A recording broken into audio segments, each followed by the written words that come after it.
Bueno, muy buenas tardes a todos. Quiero darle la bienvenida a cada uno. Este es el segundo encuentro que tenemos de taller de radios comunitarias frente al cambio climático. Esta actividad se realiza en el marco del proyecto de acción climática participativa que se desarrolla tanto en Argentina como en Paraguay. En este caso, Fundación Plurales lo lleva adelante en Argentina. Estamos desarrollando actividades para el fortalecimiento de gobiernos locales y de las poblaciones en comunidades de Santiago del Estero, La Rioja, Chaco y Córdoba. Recordarles que esta actividad es el resultado de la consulta del encuentro previo que tuvimos y que tiene como objetivo el fortalecimiento de las capacidades de las radios comunitarias, ¿no?, en temas de cambio climático. Les voy a contar un poco cómo va a ser la dinámica de este encuentro. Vamos a conocer la experiencia de 3 radios comunitarias. Cada una tendrá un tiempo aproximado entre 15 y 20 minutos para contarnos su experiencia. Vamos a usar el chat para ir anotando preguntas, reflexiones, lo que quieran compartirlos, y después tendremos una instancia como de retroalimentación que puede durar 20 minutos también. Otra cosa para recordarles es que esta jornada está siendo grabada y que luego va a ser subida a nuestro canal de YouTube, que puede ser para compartirla o para revisarla o refrescar algunos conceptos o cosas que nos hayan interesado compartir. Bueno, ahora vamos a las presentaciones de nuestros invitados. Esta tarde va a compartir con nosotros Nicolás Berardi, de Radio El Algarrobo. Radio El Algarrobo nació el 23 de abril de 2011 y transmite desde el corte a la minera Aguarrica, en cercanías de Andalgalá, Catamarca. Se inauguró para difundir la lucha a favor de un pueblo sin megaminería contaminante. La radio se ubica en el camino que comunica Chaquiago con el proyecto de minería contaminante de Aguarrica, a un par de kilómetros de Andalgalá. En el mismo lugar, el 15 de febrero de 2010, 300 personas integrantes de las asambleas que cortaban la ruta fueron reprimidas por la gendarmería. La radio se sostiene con el esfuerzo del pueblo y de los asambleístas, que muchas veces tienen que soportar interferencias y persecuciones. También está con nosotros Margarita Gómez, de FM del Monte.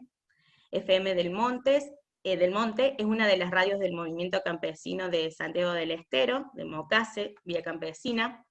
Nació el 17 de abril de 2003 y transmite desde Quimilí, en el noreste santiagueño. El Mocase está formado por campesinos, campesinas, pueblos indígenas y los barrios que se organizan en sus parajes rurales en los territorios. Son más de 15.000 familias en movimiento por la solidaridad, la producción de alimentos sanos, la agroecología, la justicia y el cambio social. Y por último, y no menos importante, Martín Segura, de la Red de Radios Rurales. La Red de Radios Rurales no son solo radios, son organizaciones sociales y populares que tienen radios. Visibilizan las voces del territorio y consolidan la participación de sus comunidades. Sus radios permiten y promueven el encuentro de voces entre comunidades criollas, campesinas y pueblos originarios. Si les parece, podemos arrancar con la experiencia de Radio El Algarrobo, así que Nicolás, te doy la palabra, te paso la posta. Ahí está. Bueno, buenas tardes a todos en Latinoamérica, porque he visto que hay de muchos lugares, por ahí algunos más cercanos a nuestra realidad andalgalense. Yo vivo en Andalgalá, es una de las ciudades más grandes, tenemos 19.000, 20.000 habitantes más o menos, del interior de la provincia de Catamarca, que está en el noroeste argentino, y estamos a 290 kilómetros más o menos de la capital de lo que vendría a ser nuestra provincia. Acá nosotros tenemos la experiencia de la megaminería, explotación de cielo abierto, con Alumbrera, que fue la primera digamos, empresa megaminera que empezó a operar en el país a partir del año 97. Entonces, Andalgalá viene cruzado justamente por el saqueo, la contaminación, y la verdad que la aceleración de un montón de enfermedades raras por cantidad de habitantes, que empezó a poner a las personas, a todos los ciudadanos, a todos los vecinos y vecinas de Andalgalá en alerta, pero luego de varios años, ¿no? Porque la promesa vino con todas las cosas. Yo creo que si hay gente del resto de Latinoamérica que sea cordillerana, sabe lo que es el Cerro del Pasco en Perú, bueno, y hay un montón más, ¿no? En Cajamarca hay un montón, porque hemos tenido mucha comunicación vía cordillera, ¿no? Gente que transita la cordillera de manera presencial. Bueno, ahora con las pandemias, con este sistema de control nuevo es complicado, pero los cuerpos se movían. Entonces, después de muchas experiencias de resistencia, cuando viene Agua Rica a instalarse a 17 kilómetros de nuestra localidad, viene con la construcción del mismo discurso. Catamarca siempre fue, durante todos los 90 y 2000, la segunda o tercera provincia más pobre, si no la más, de Argentina, aportando al Producto Bruto Interno, al PBI, aportando la segunda cifra después de la soja, ¿no? Después de tanto tiempo, y tenemos una de las provincias más empobrecidas del país.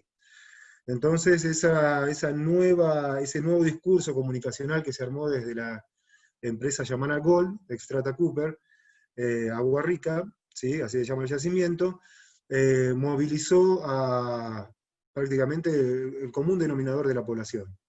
Y dentro de todas las estrategias que encontramos fue la comunicacional, por supuesto ya con el corte de ruta, ¿no?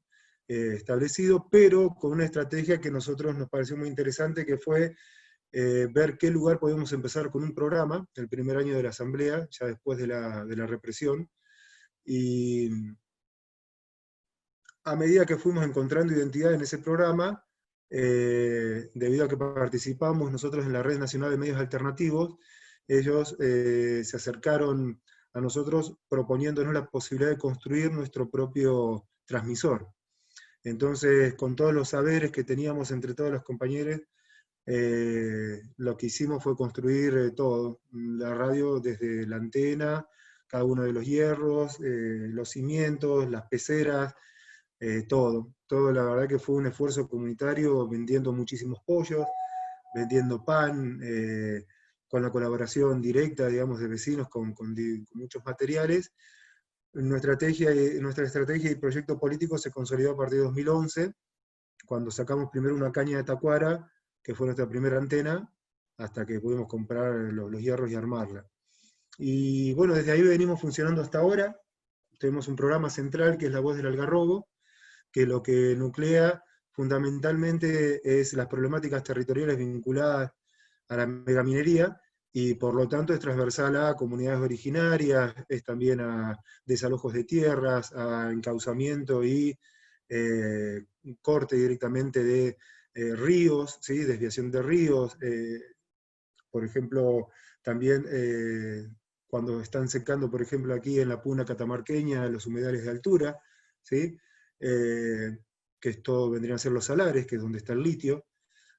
Justamente escuchaba el otro día que Evo Morales decía que su golpe fue por el litio. Bueno, en nuestro país el triángulo del litio es el segundo más importante, o el primero en Latinoamérica, ¿no?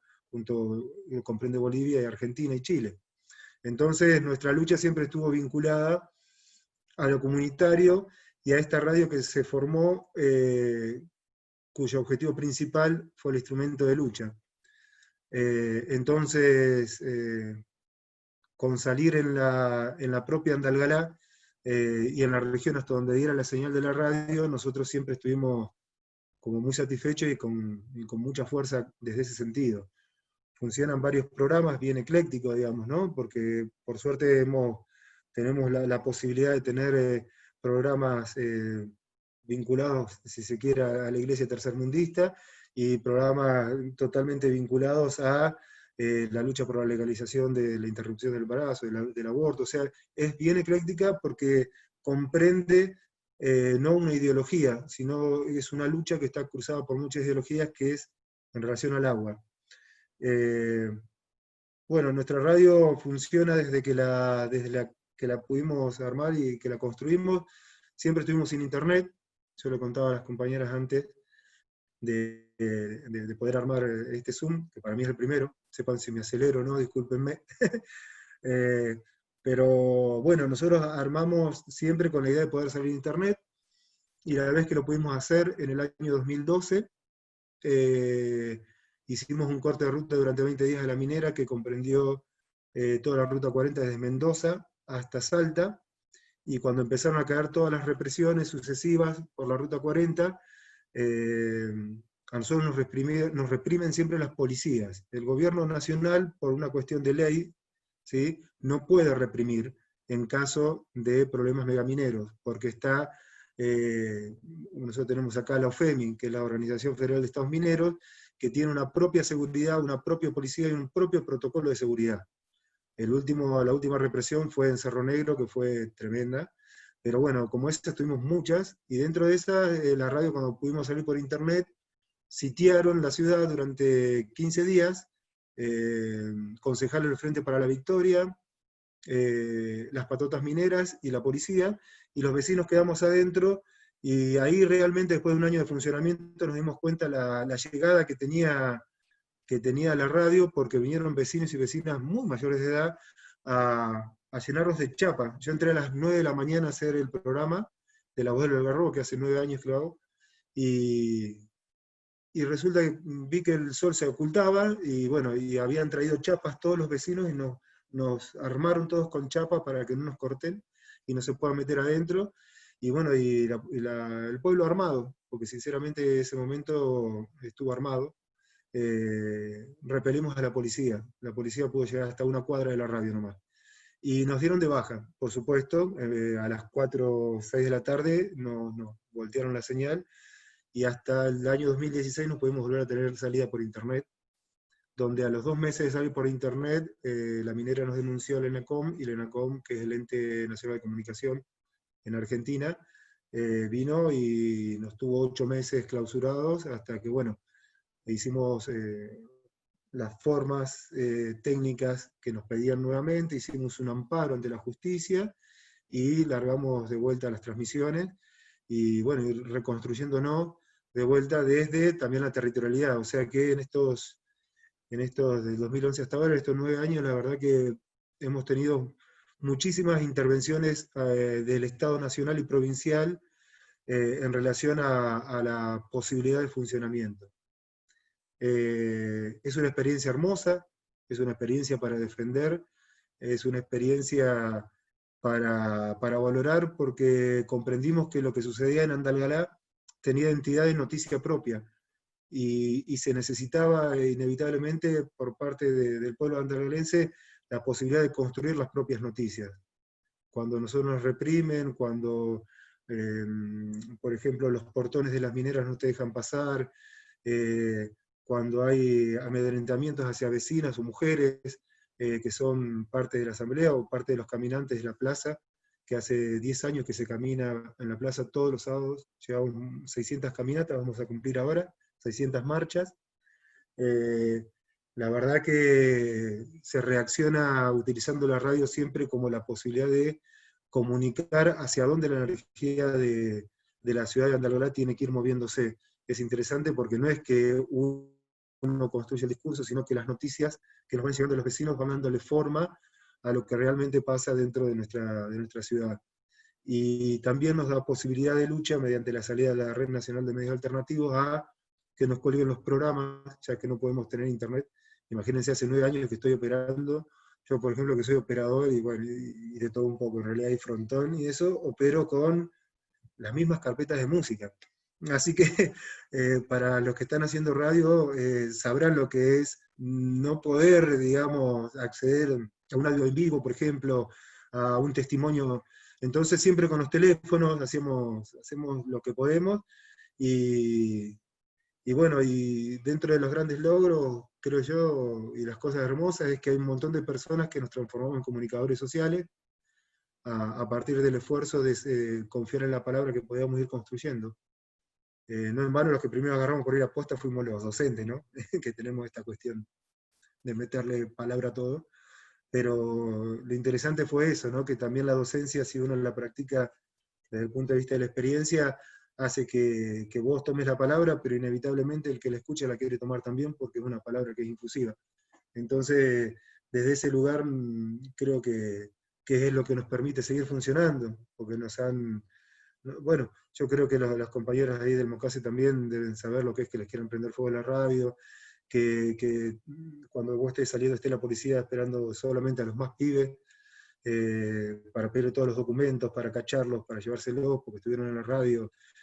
Compañeras que cuando han tenido hijos no han podido volver a la radio porque si no sus familias les amenazan con que son abuelos o abuelas y les pueden sacar a los niños.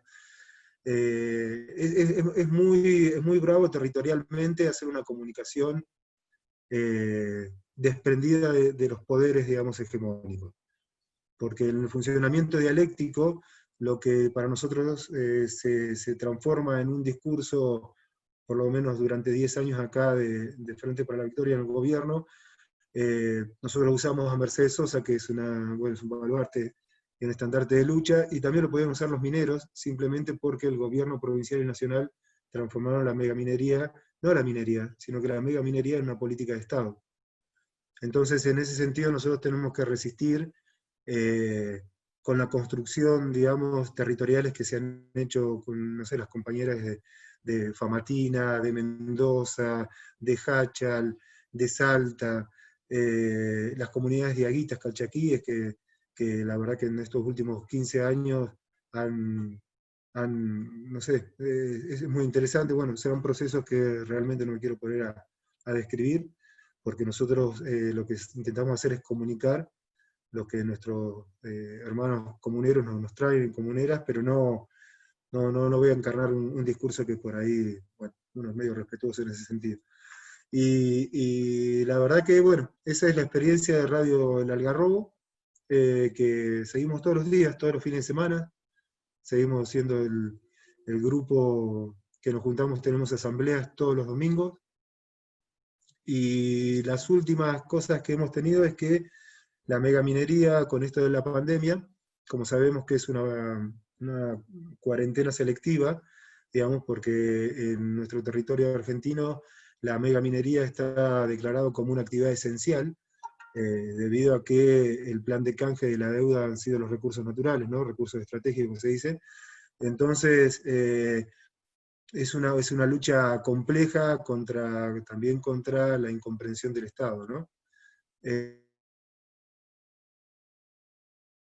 Entonces fortalece en que durante toda la semana tenemos un espacio en el grupo, en un WhatsApp, y vamos poniendo notas, y después, bueno, todos los días desde hace 8 años, salgo a las 10:30 de la mañana y la paso a buscar a la Rosita Faría, de ahí la paso a buscar a la Fernanda, de ahí la paso a buscar a la Azucena, y llegamos ahí arriba y estamos 2, 3 horas, y se acercan compañeros y nos traen, bueno, es algo realmente que es algo muy lindo, y el aprendizaje fundamental de una radio comunitaria, nosotros elegimos no convertirnos en radio cooperativa, estamos en un espacio ocupado, no es un espacio que nos pertenezca tampoco, pero que ya está legitimado hace 10 años, y lo que tiene justamente es el espacio de una radio cooperativa, perdón, comunitaria, así como la nuestra, intentar explicar, digamos, que hay una ruptura de lo dialéctico, digamos. O sea, la cuestión del tiempo, me parece que extensivo a nuestra América, al espacio, al territorio, entonces se rompe un poquito lo dialéctico, o si estás de un lado o del otro, o si solamente sos el explotado o aquel que explota. Los aprendizajes en 10 años han sido muy fuertes, y por supuesto, ¿no? Los terratenientes que se acercaron para cuidar sus cultivos de papa, de olivares o de nogales, de a poquitito se fueron retirando, pero no necesariamente poniéndose en contra. Eso siempre son los proveedores mineros, y para eso tenemos el Estado que permanentemente convoca a diferentes. Ahora tenemos un problema, bueno, por ahí, para que sepan todos en otros lugares, ¿no? Una fundación, acá una ONG que se llama Ecoconciencia, ¿sí? Y que viene con todos los pergaminos hasta de la ONU, el UNICEF y todo, pero sin embargo operan permanentemente para la construcción de una licencia social en Andalgalá mediante la comunicación, ¿no? Porque la experiencia de no poder tener el cuerpo tanto en la calle, más allá que la desobediencia civil, ha sido y es lo que ha caracterizado a la comunicación de Radio El Algarrobo, ¿no? pero bueno, tenemos muchos frentes de lucha, y bueno, y así estamos, digamos, ¿no? Continuamos y vamos a continuar, así que cualquiera que nos quieran visitar, aquí estaremos, ¿no? Siempre han viajado compañeros en otro momento a Mocase, hemos tenido compañeros que han estado hace 2, 3, 4 años viviendo acá, que han estado dando talleres de cerámica, de hornos de cerámica, ahí con los compañeros en Quimilí. Entonces hay contactos que más allá que uno no, o vínculos que uno no nos conozcamos todos, pero no importa. Muchas veces los nombres a veces son peligrosos de recordar, ¿no? Pero entendemos todos que estamos en las mismas luchas, ¿no? Así que, bueno, más o menos esta es la presentación, no sé si muy desordenada, pero bueno, esta es Radio El Algarrobo, ¿no? Un grupo plural de personas. Muchas gracias, Nicolás. Muchas gracias. Ustedes. Margarita, ¿te gustaría seguir, Sí, Margarita? bueno, si se me corta me avisan y apago la cámara porque también acá no tenemos buen internet. Pero bueno, ahí las chicas ya me han presentado. Soy Margarita, soy de una comunidad campesina indígena, Vilela. Ahora estoy a 70 kilómetros de la comunidad, a donde, bueno, mi comunidad no tiene señal de teléfono, entonces, nada, para cualquier cosa tenemos que salir a la ciudad más cercana que está a 70 kilómetros. Y donde está la radio también, ¿no? Una de las primeras actividades bueno, que hago es radio, digamos, ¿no? Es sumarme a la radio, a través de eso a la área de comunicación, para contar sobre el Mocase, porque antes de contar la historia de la radio, también hay que contar la historia del movimiento, porque es a través de esa necesidad de la organización a donde surge la red de radios, que eran 6 radios comunitarias y una radio móvil, ¿no? Que era uno de los proyectos inicial del movimiento. El Mocase nace bueno, empieza a organizarse por los 80, 85, y como Mocase nacemos en el 90, ¿no? El 4 de agosto de 1990, que cumplimos 30 años hace nada. Nosotras nos empezamos a organizar por la lucha por primera la lucha para vender productos que se producieran en las comunidades, y ya en los 90 venía fuertemente el tema de los desalojos, los desmontes, trayendo un poco también al cambio climático. Bueno, que se han pensado, ¿no? El monocultivo, bueno, empezaban a llegar un montón de esas cosas, y por atrás de eso venían, nosotras les llamamos los desalojos silenciosos, porque nada, los empresarios llegaban a la casa de la familia y le decían que eran dueños, y mucho en ese entonces no se entendía, digamos, estamos hablando de hace 35, 40 años atrás. Las familias creíamos que porque venía, digamos, en una camioneta o venía de corbata, bueno, eran verdaderamente los dueños, ¿no? Había muchas familias que se resistían a eso, pero también la persecución de ese entonces aquí en Santiago de un gobierno, digamos, que había, ¿no? Entonces, el Mocase empieza a organizarse, había cofundadores, ¿no? Que empezaron la lucha del movimiento, se conocen estas compañeras digamos, vienen también de una comunidad campesina, a donde se empieza a hacer trabajo de base, ¿no? En las comunidades. Entonces, en el 90 nace el Mocase, en el 92 se hace una marcha muy grande aquí en la ciudad donde yo estoy, que hoy tiene alrededor de 20.000 habitantes, pero ha crecido mucho en estos años.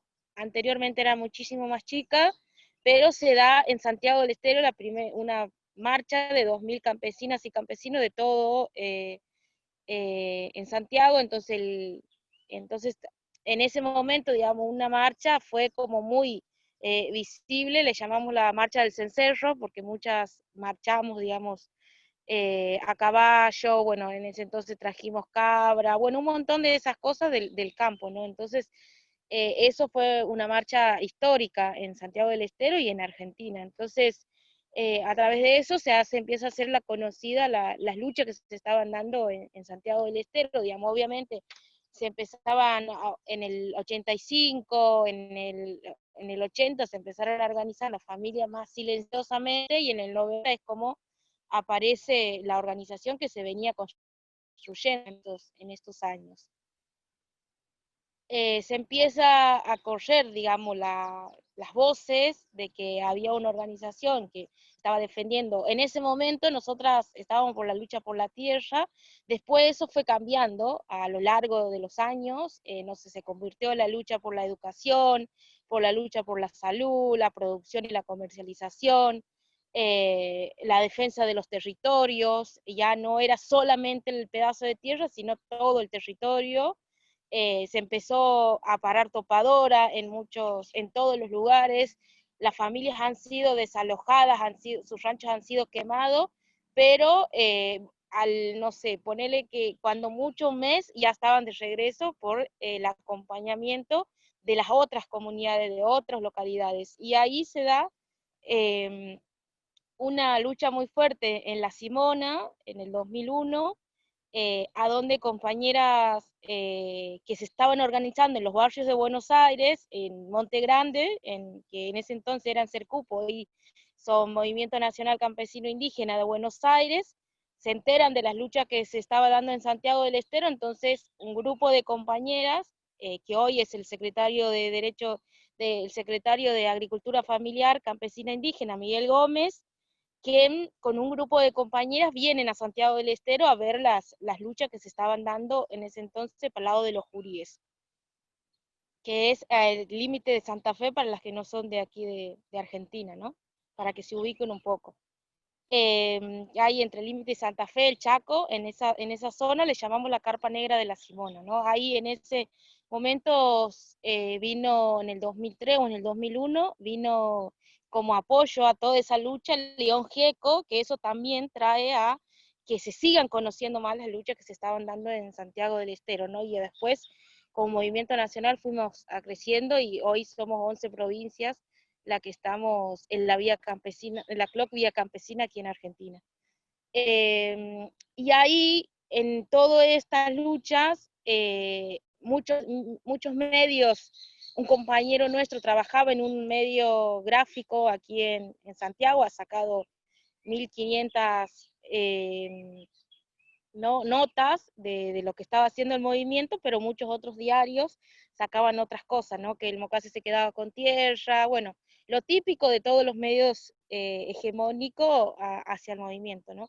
Entonces, nosotras como organización empezamos a pensar que necesitamos un medio propio para difundir nuestras luchas, y ahí es cuando aparece la herramienta de redes radios, ¿no? Es decir, que el Mocase ya había crecido en toda la provincia, entonces para que las familias campesinas puedan empezar a escuchar, porque si bien se hacía trabajo de base, se iba a las familias, se iba a las comunidades, pero hacía falta llegar de otras formas también a los ranchos de muchas personas que no podíamos llegar en ese entonces. Entonces, en las radios comunitarias, la primera radio comunitaria nace aquí en Quimilí, no sé, porque bueno, aquí también teníamos la primer sede que tenía condiciones para empezar, digamos, de ser una radio, que es donde, bueno, teníamos luz en ese entonces había formas de que las familias también se puedan llegar, porque también era el espíritu de eso, ¿no? De ser nosotras mismas las que comuniquemos desde las comunidades. En ese momento también teníamos las radios HF, ¿no? Que eran las radios comunicadoras que se comunicaban y que estaban en varios puntos de las provincias, y que a través de esas radios HF se mandaban algunas de las noticias de lo que estaban pasando en los diferentes territorios, ¿no? Que eso tuvimos durante muchos años, esas radios que de esa manera, no sé, de la localidad de Pinto, por ejemplo, la localidad de Copo, bueno, de todas esas localidades, era, digamos, aquí donde se comunicaba a través de la radio de lo que se estaba haciendo, ¿no? Y en ese entonces empezamos con FM La Tribu, que es una radio de Buenos Aires, que vinieron a capacitarnos en radio, ¿no? Porque tengan en cuenta que nosotros estamos hablando del 90, de los 90, estamos hablando del 2000, 2003, 2005, eh, con eso, ¿no? Entonces, el trabajo que nosotras íbamos haciendo era el trabajo de las comunidades. Entonces, lo que se hacía era reuniones de base y de ahí salían las delegadas y delegados para hacer diferentes programas en las radios, ¿no? De las comunidades campesinas, las comunidades indígenas, ¿no? En ese entonces en el que estamos hablando, entre el 90 hasta el 2000, 2005, 2006, 2007, todavía no estábamos como identidad indígena, ¿no? Nosotras dentro del MOCASE hoy nos hemos reconocido 4 pueblos originarios de las que formamos parte de la organización. A través de esas luchas, nosotras fuimos entendiendo que veníamos de comunidades indígenas, que éramos parte de las comunidades indígenas, que hasta hace decían que los eran malos, que ya no existían, que ya no, bueno, como todas esas cosas, y el movimiento trae eso a empezar a problematizarnos y también recuperar nuestra identidad, que ya no era solamente la identidad por la tierra, sino toda la otra identidad, ¿no? Y ahí empezamos a trabajar con la radio. Después fueron naciendo otra radio que está aquí a 100 kilómetros, otra que está a 500 kilómetros, hay una que está en Villa Ojo de Agua, que está hoy en una universidad, están como 6 radios, que a través de eso fuimos haciendo trabajo de base a través de las radios, ¿no? Contando a la gente cuáles eran sus derechos, contando a la gente el tema de la tierra, del tema de la posición, de la ley veinteañal. Empezaron a atar el tema del reconocimiento de los pueblos originarios. Bueno, como hacíamos trabajo de también educación a través hacemos en realidad educación a través de las FEMES, ¿no? Y así cuando fue creciendo el movimiento nacional, fuimos creciendo otras radios en otros lugares también, ¿no? Con la lógica esta de poder cosas. Asimismo, como contaba el compañero Nico, hemos tenido varios atentados, amenazas, compañeras que hacíamos radios. Bueno, una de las radios del Mocase, que está en el departamento Copo, allá en el límite de Tucumán, el límite de Salta, Santiago, ahí hay una FM que tuvo 3 atentados donde entraron empresarios, ¿no? Bueno, mandados por empresarios a quemar la radio, ¿no? Que la primera vez, porque es la radio a paneles solares, pusieron en los paneles como lugares así que si hacían eso iban a callar la radio, ¿no? Entonces había un compañero en ese entonces ahí cuidando el predio de la radio y pudo apagar el incendio. Después entraron a punta de pistola varios jóvenes que estábamos en ese entonces haciendo radio, ¿no?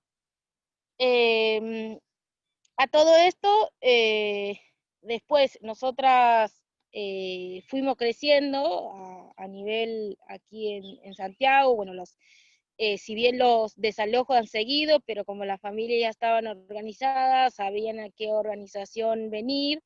Nosotras, gracias a la lucha de las familias campesinas, indígenas, después fuimos creciendo en los barrios de las ciudades, en Santiago Capital y en varios departamentos, ¿no? Con la lucha de la juventud, sobre todo en un principio, por el tema de adicciones, ¿no? Que no se nace la Universidad Campesina en Villa Ojo de Agua, que hay una de las radios y hoy está funcionando la carrera de comunicación popular, eh, para empezar a trabajar con la juventud que venían con problemas de adicciones en la ciudad, ¿no? Y así empezamos a crecer también en la ciudad, organizando a la gente, haciendo mejoras en los barrios y esas cosas, y también con la vuelta al campo, ¿no? Es decir, que las familias puedan volver al campo y que no se siga saliendo gente del campo, ¿no? Porque eso también traían bueno, el cambio climático, para hablar un poco del tema del cambio climático, el tema de los, a través de un desalojo de una familia o de una comunidad campesina vienen, digamos, principalmente que las familias esas se van a vivir en la ciudad, ¿no? Que ya perdemos las fuerzas de la alimentación, ¿no? Que las familias dejan de producir, el tema del desarraigo de esa familia, el tema de cómo viven en los barrios, el tema de, bueno, los de por atrás de eso vienen los de monte, vienen las fumigaciones, viene el monocultivo, y el daño que hacen, digamos, no solamente a esa familia que han desalojado, sino a todas las que vivimos alrededor, ¿no? Por eso le llamamos los desalojos silenciosos, ¿no? Es decir, de atrás de un desalojo de una familia viene un montón de otras cosas y eso trae las deforestaciones y el cambio climático que hoy estamos viviendo, ¿no? No sé, en algunos lugares no llueve, en otros lugares llueve mucho, en otros lugares que no llovía llueve, en otros lugares que sí llovía no llueve, en los ríos que ya no tienen agua, que tienen mucha agua, como un sistema que trae de la mano el capitalismo, ¿no? Y el patriarcado y todo lo que se está viviendo, ¿no? Me avisan cuando se me acaba el tiempo, ¿no? Eh, digamos, Sí, nosotras, tranquila. bueno,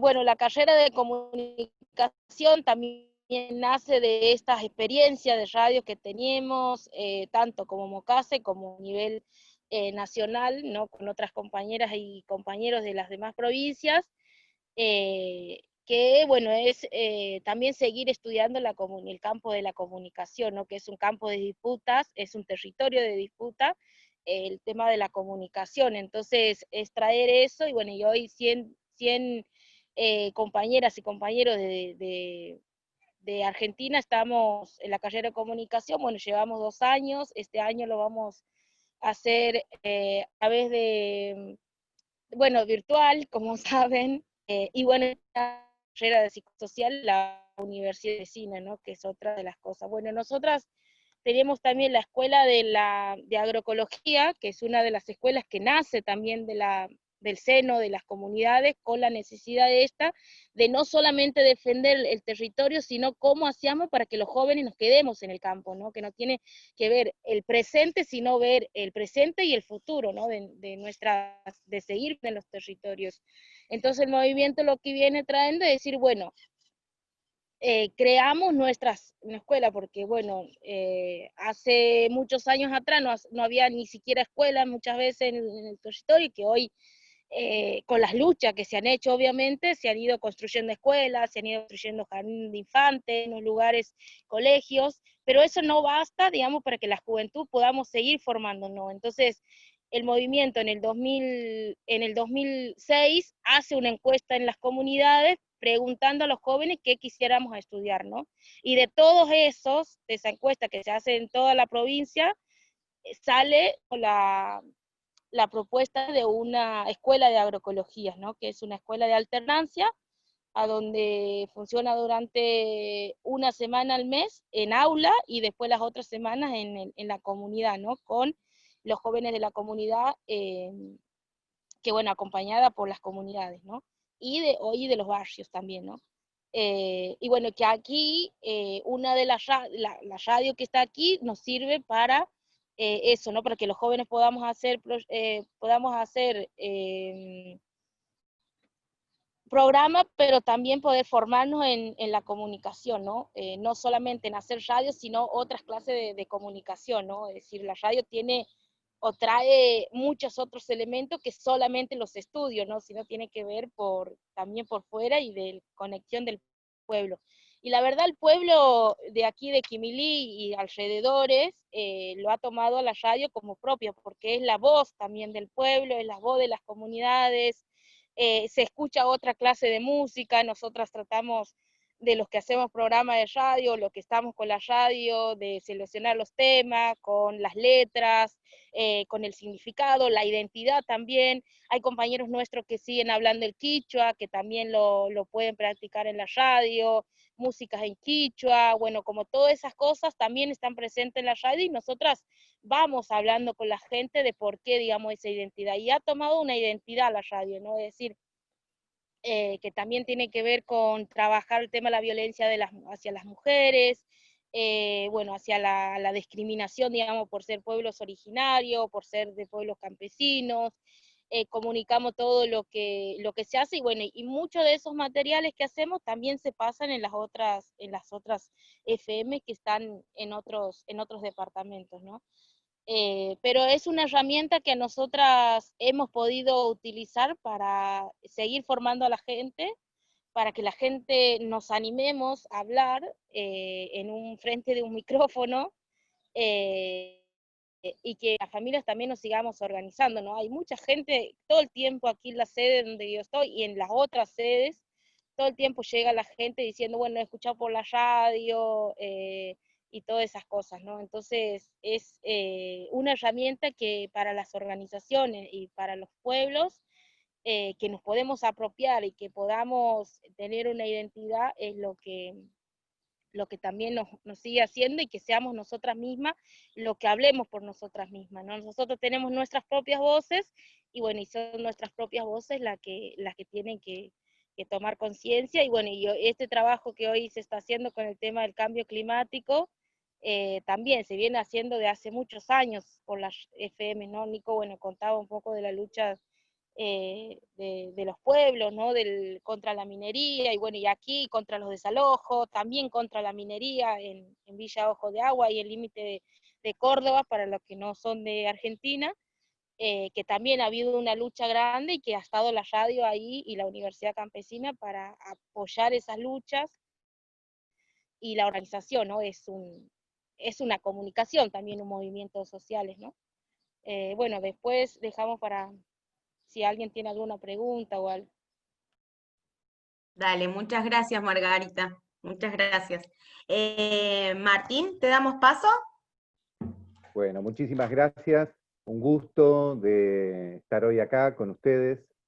Un gusto también estar con dos compañeros como Nico y como Margarita, dos panelistas que voy siguiendo el chat y han destacado las participaciones de los compañeros, y que muestran esto, ¿no? Radios que se piensan como actores políticos de su territorio, que me parece que es como la definición más acabada de la acción que hacen compañeros como los del Mocase o como La Voz del Algarrobo en Catamarca. Mi nombre, como decía Vero, es Martín Segura, yo soy laburante público, trabajo en el INTA, en el Instituto Nacional de Tecnología Agropecuaria, soy docente universitario y formo parte de un espacio que bien comentaban los compañeros y compañeras al comienzo, que es la red de radios rurales. La red de radios rurales nace en 2016, ahí muy cerquita del territorio de Nicolás, en Hachal, en San Juan, con una problemática similar a la que planteaba el compañero al comienzo con su exposición. Hoy la componen 57 experiencias de comunicación comunitaria rural que son gestionadas por organizaciones de la agricultura familiar campesina indígena. En esas experiencias vamos a encontrar que integran la red de radios rurales comunitarias, proyectos de radios rurales, radios abiertas que funcionan en diferentes ferias verdes, ferias agroecológicas del país, radios escolares rurales, radios escolares desde un sentido no habitual, no como solamente puente pedagógico de esas instituciones educativas, sino como radios educativas abiertas a sus comunidades, verdaderos también actores políticos en la ruralidad de nuestro país. Radios parroquiales, hay un dato, y me parece que la provincia de Santiago del Estero es también un ejemplo. Históricamente la comunicación comunitaria y de la ruralidad ha sido destacado, y Nico también lo comentaba cuando hablaba de la programación de su radio, por sectores de la iglesia, ligados quizás a sectores más progresistas, de la teología de la liberación. Esos sectores han sido como parte fundante de procesos de la comunicación comunitaria en la ruralidad, en toda América Latina y en nuestro país también. Bueno, muchas de esas experiencias hoy acompañan la red de radios rurales en la Argentina. Experiencias de formación también y de producción de contenidos comunicacionales para la ruralidad, como INCUPO, el Instituto de Cultura Popular, que es un instituto y una organización histórica en la ruralidad, en torno a laburar desde la perspectiva de la comunicación comunitaria rural. Bueno, todos esos actores son los que componen esta red de radios rurales. Una heterogeneidad que también se representa en la heterogeneidad del actor protagónico o preponderante de estas radios que componen la red de radios rurales de la Argentina, que es el agricultor familiar, campesino, indígena. Ahí vamos a encontrar a productores familiares, campesinos, comunidades indígenas, pescadores artesanales, organizaciones de mimbreros, emprendedores de la economía social y solidaria que comparten una serie de problemáticas comunes que ya fueron expresadas antes por los compañeros. Por ejemplo, comparten todos la problemática del acceso a la tierra, comparten la historia del avance del negocio de las grandes empresas agrícolas o de los agronegocios en sus tierras, comparten la problemática del acceso al agua, comparten también el abandono histórico de políticas públicas que consideraron a este sector como actores no productivos, sino como actores a ser asistidos por el Estado. Esto me parece que es un punto importante, por lo menos en la identificación de quiénes son estos actores políticos que gestionan radios dentro de la red de radios rurales. Y digo importante, ¿por qué? Porque la agricultura familiar en la Argentina es el actor productivo, podríamos decir, preponderante en la producción de los alimentos que todos los días comemos en nuestras mesas. Es además el generador de quizás el porcentaje más amplio de empleabilidad, generación de trabajo en la ruralidad, y lo hace en el 13% de la tierra. Ese me parece que es un dato interesante, ¿no? Para preguntarse cómo puede ser que el actor protagónico de lo que comemos habitualmente, las verduras, las hortalizas, y las frutas, el pescado,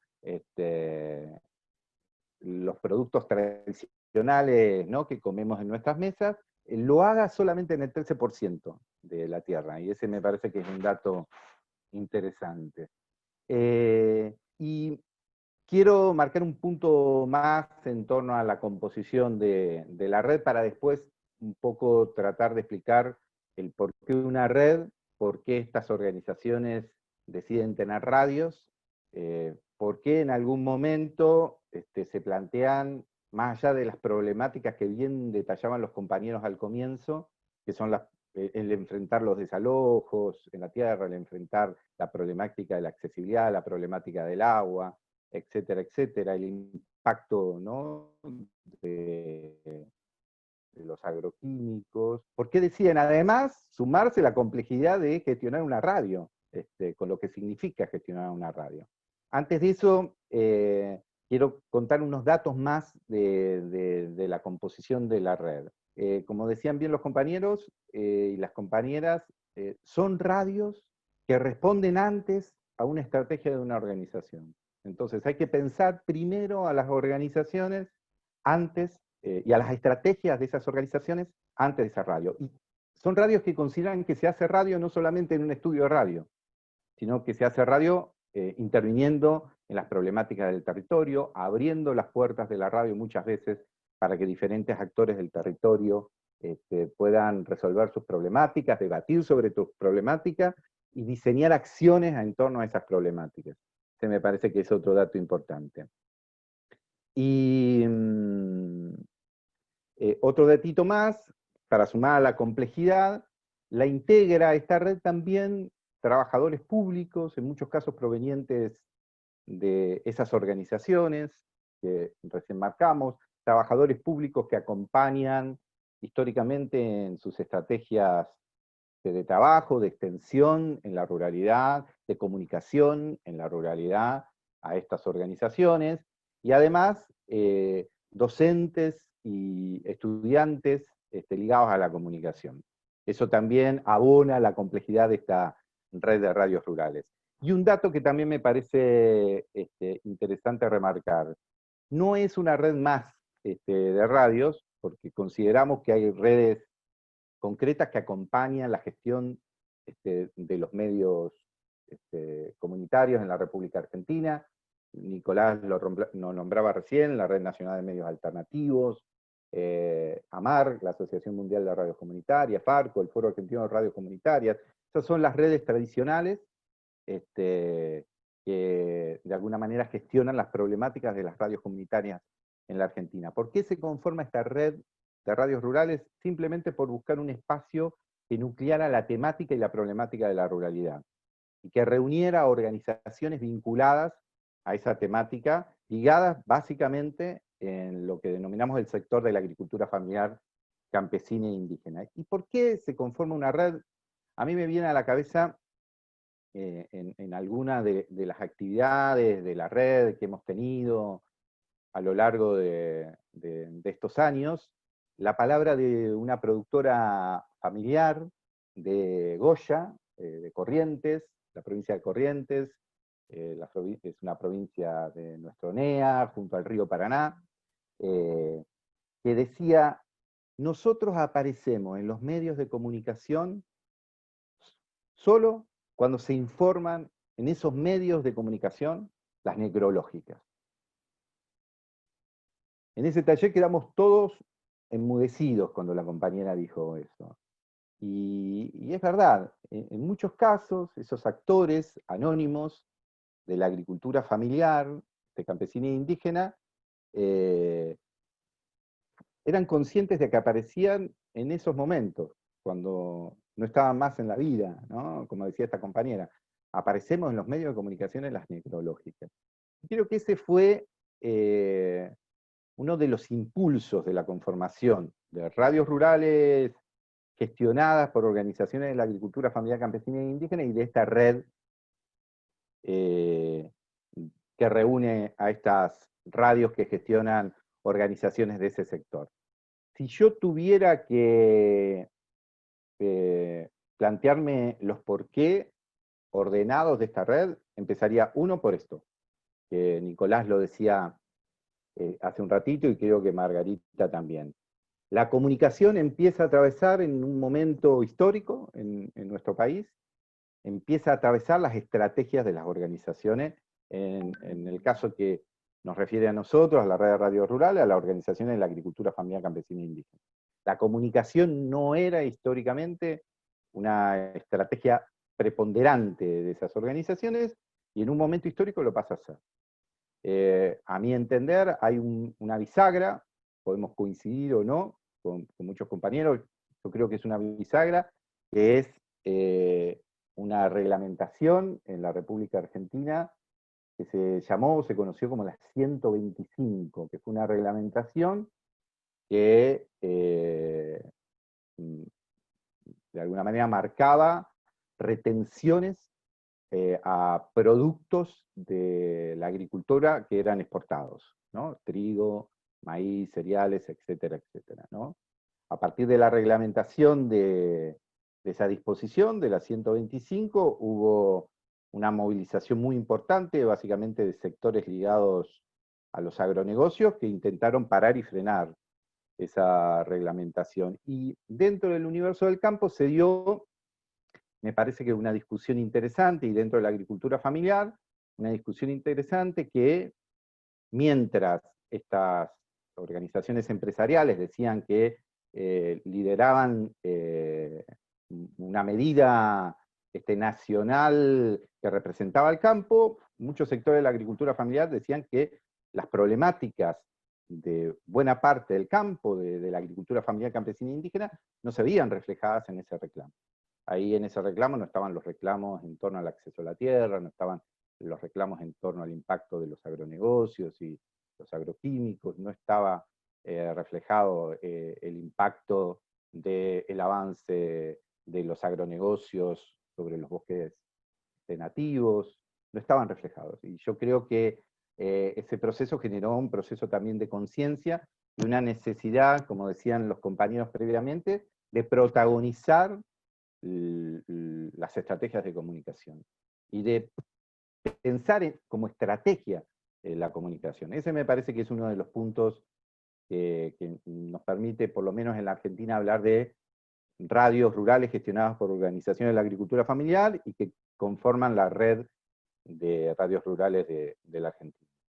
Por otro lado, se da en la Argentina un proceso interesante que hoy vuelve a fortalecerse, lo planteaba recién Margarita, que es la participación de organizaciones de la agricultura familiar en la gestión del Estado. Margarita recién hablaba de compañeros de Sercupo, volviendo a protagonizar la gestión de la Secretaría, nuevamente Secretaría de la Agricultura Familiar. Hay una compañera del MOCASE, muy reconocida, histórica, luchadora, que es la Diolinda Carrizo, que hoy es una compañera que dirige y coordina la Dirección de Género de la Secretaría de Agricultura Familiar de la Nación. Ese es un dato para mí también importante. Las organizaciones de la agricultura familiar deciden dar la lucha no solamente en los territorios, sino en el Estado y en las políticas públicas del Estado. Y ahí se da como en materia de comunicaciones, que me parece que es el otro punto esencial para preguntarnos por qué existen radios rurales gestionadas por organizaciones de la agricultura familiar campesina e indígena, por qué existe una red de radios rurales en la Argentina de estas características, tiene que ver porque a partir de esta acción de las organizaciones en la gestión del Estado, en participar en la gestión del Estado, empezaron a consolidarse políticas públicas construidas desde el sentido de los derechos humanos. Aparece, por ejemplo, y se logra reglamentar una ley de servicio de comunicación audiovisual que contempla un actor nuevo, que es el actor del sector social, ¿no? Que es el actor, no solamente puede gestionar un medio de comunicación, una empresa privada, no solamente puede gestionar un medio de comunicación, un gobierno, desde su estrategia de comunicación pública, sino también las organizaciones sociales, ¿no? El tercer sector, o puede haber una gestión social de los medios de comunicación. Y eso hace que aparezca la red de radios rurales.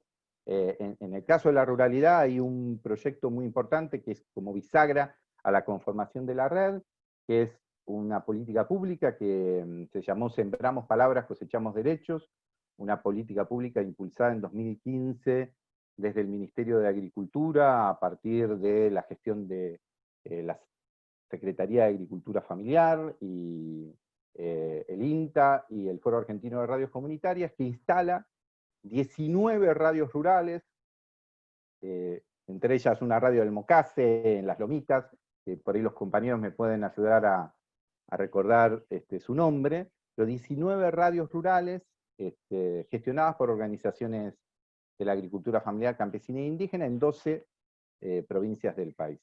Producto de eso, en el 2016 se conforma la red, con una intencionalidad concreta, como ser medianamente consecuente, primero por una cuestión de estrategia de supervivencia. En 2016 empezaban a vivir años difíciles en materia de políticas públicas en todo sentido, en nuestro país, pero específicamente de la agricultura familiar.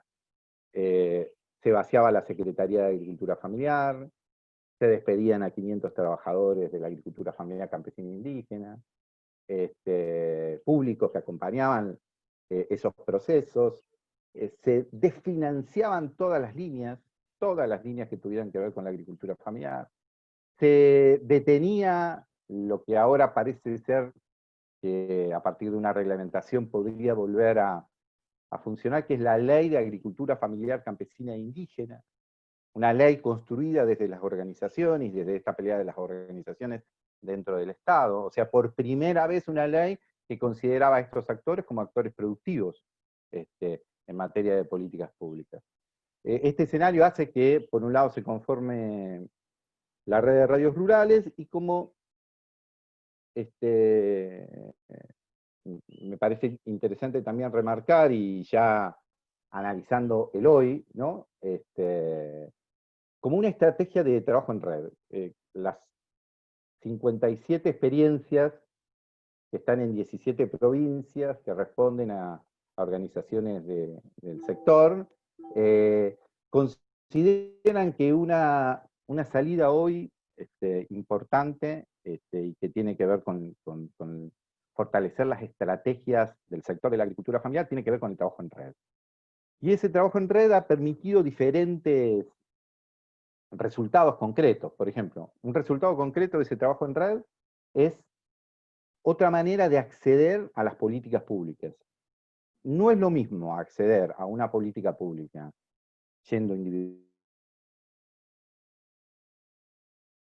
de derecho ante las políticas públicas, pero no es lo mismo acceder a las políticas públicas de esa manera como accediendo con 57 radios. 57 radios que se presentan a un proyecto. Hoy esa experiencia permitió, por ejemplo, hace muy poco se termina de aprobar un proyecto, una línea en el marco del Ministerio de Desarrollo Social, que le va a permitir a las radios de la red tener una compra colectiva de equipos, tener un transmisor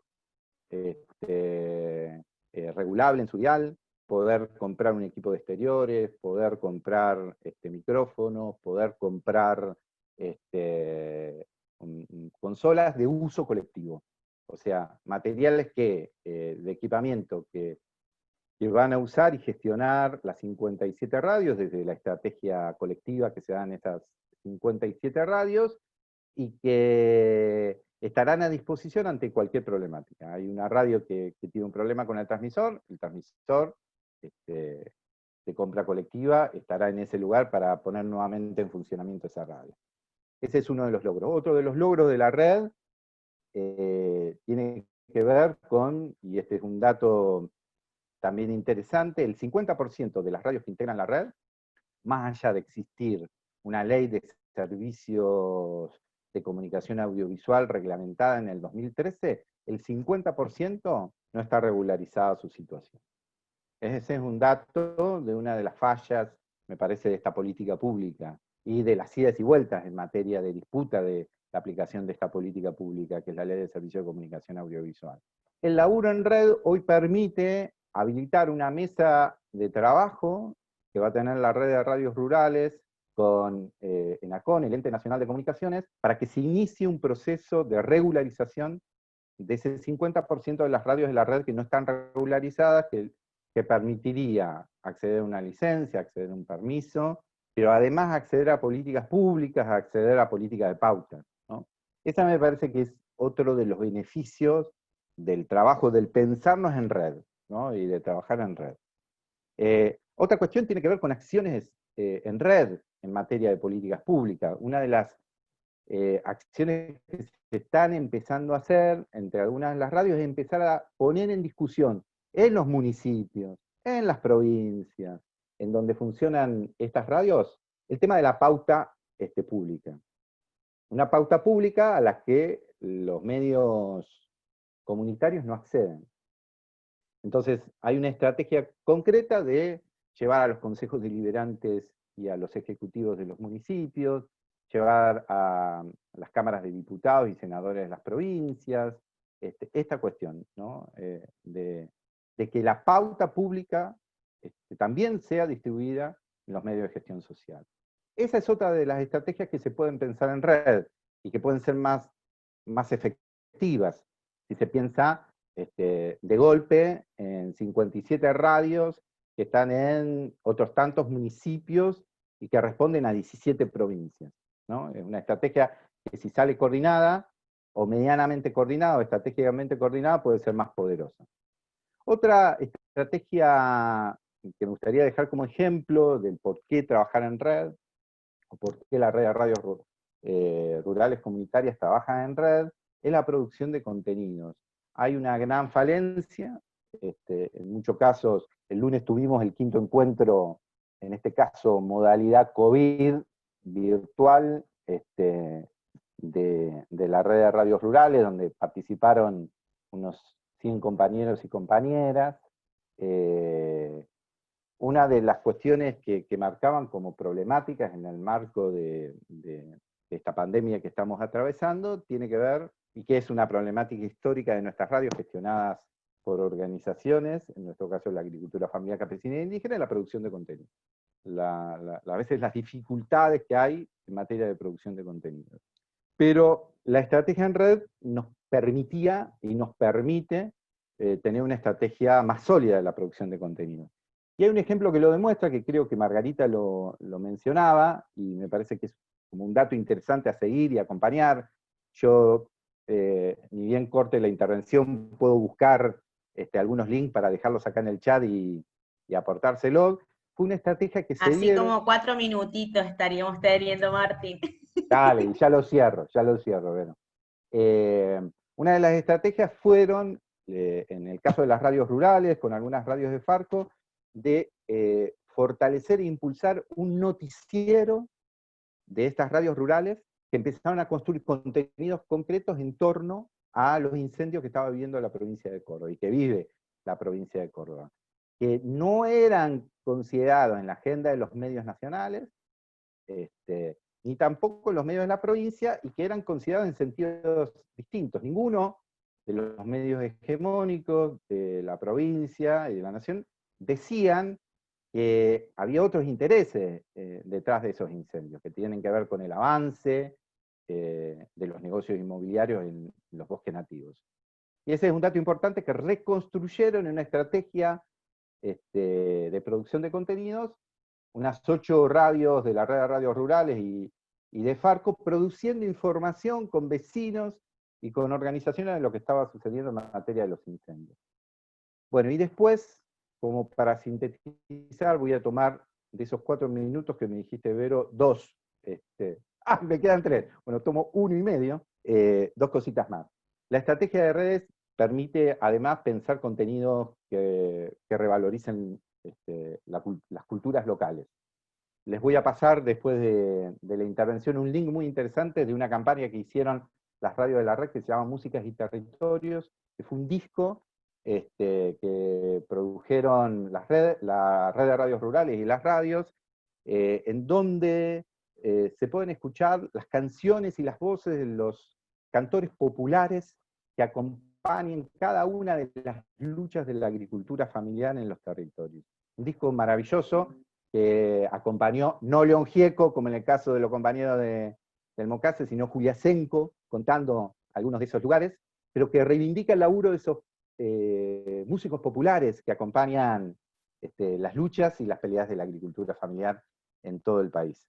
Después se produjeron ferias de voces, transmisiones que reunían 30, 40 radios, de esas 57 que conforman la red, en un día. Las 30 radios, con una radioemisora cabecera, transmitían en conjunto una temática. Hubo 2 transmisiones que se llaman ferias de voces, que duraron 7 horas, una ligada a hablar de la problemática de la agricultura familiar, y otra ligada a hablar del género y la ruralidad, que también se las puedo compartir. Y me quedo con un último dato que me parece importante. El 70% de estas radios son gestionadas por mujeres y por jóvenes. Y me parece que me sumo al dato que planteaba Margarita. Las radios rurales comunitarias, gestionadas por organizaciones, hoy son una herramienta para el arraigo rural. Es la herramienta, muchas de las familias productoras creen que es una gran posibilidad para que sus jóvenes construyan la estrategia de comunicación que va a incidir en las acciones de las organizaciones en materia de defensa de las temáticas y problemáticas del sector. Muchas gracias, muchas gracias. La verdad que impresionante las experiencias que han podido contarnos, compartirnos. Me quedo como con la cuestión de la radio como la herramienta de lucha. Y la verdad que el chat explotó, por así decirlo, de mucho agradecimiento y de reconocimiento de su trabajo. Si quieren les puedo leer un poquito, pero la verdad que es como agradecimiento, que es hermosa la experiencia, valoran muchísimo el papel que cumplen ustedes, o ustedes en este momento, en la radio y en la comunidad, ¿no? Y si quieren y les parece, arrancamos con las ronditas de preguntas. Y vamos a arrancar por Nico, que fue el primero, como para ir cortando el hielo, ¿sí? Nico, Gonzalo pregunta, ¿qué acciones dentro de la comunidad radial creen que son más efectivas para visibilizar los problemas de la megaminería? Eh, mm, Mm, Acciones radiales, fundamentalmente llevar la radio hacia cada uno de los territorios donde uno quiere intervenir. Eh, Nosotros siempre usamos de base la radio del Algarrobo, pero a cada corte de ruta, a cada ujú. parate siempre intentamos armar también como una base, ¿no? Para poder armar, o sea, siempre es interesante estar con el cuerpo en todas las luchas ahí parado, pero también saber que la radio debe estar, o al menos el lugar donde construimos la información de lo que está sucediendo en esos momentos, siempre tiene que estar un poco más a resguardo. Nosotros tenemos que comprender que estar parado frente a la primera línea contra las empresas mineras o contra la policía es tan importante como la posibilidad de a cada minuto ir pudiendo construir para los vecinos la noticia, porque cada vez nosotros en Andalgalá estamos muy rodeados desde el punto de vista que no tenemos ninguna ruta nacional que nos pase. Entonces, todos los bloqueos informativos y cortes los tuvimos que hacer no menos de 50 kilómetros de nuestro lugar. Nos trasladábamos la población, por supuesto, no todos los habitantes, pero muchos compañeros y compañeras nos trasladábamos hacia rutas nacionales. Por lo tanto, las abuelas que nos acompañaban, las madres, los padres, siempre en Andalgalá esperando saber cómo estaba su hijo, su hija, su nieta, su marido, su compañera, sus compañeros en la ruta, a 40, 50 kilómetros lejos de su casa, y sabiendo que todavía tenía que volver.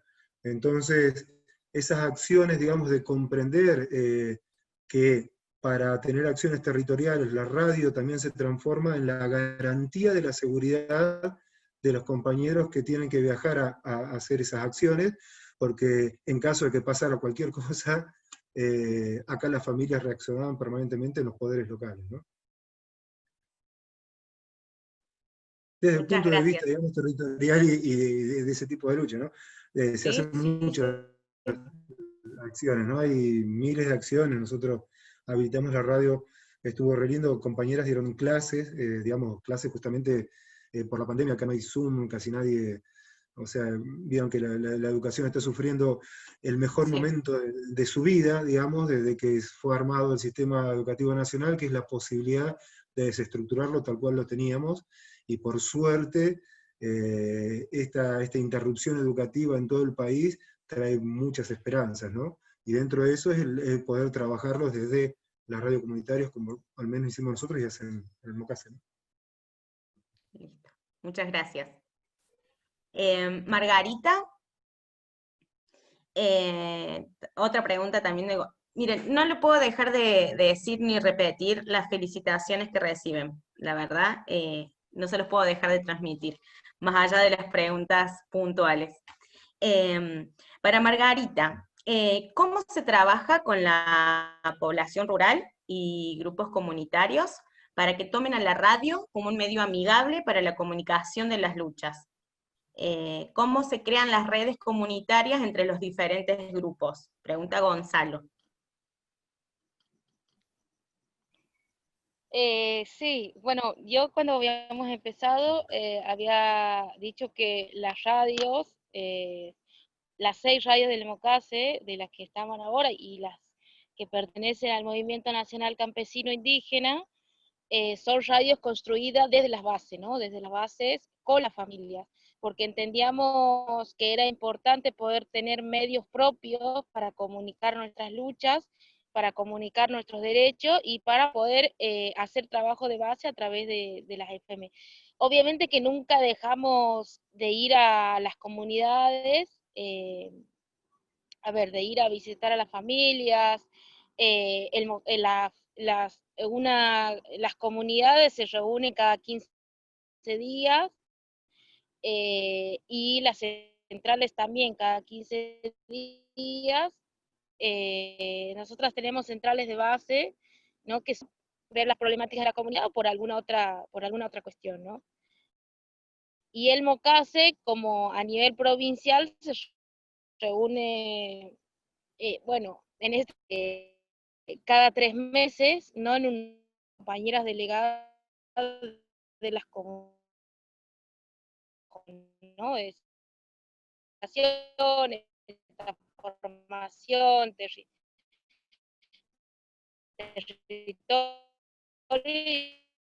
y otras áreas, ¿no? Y en esa área de comunicación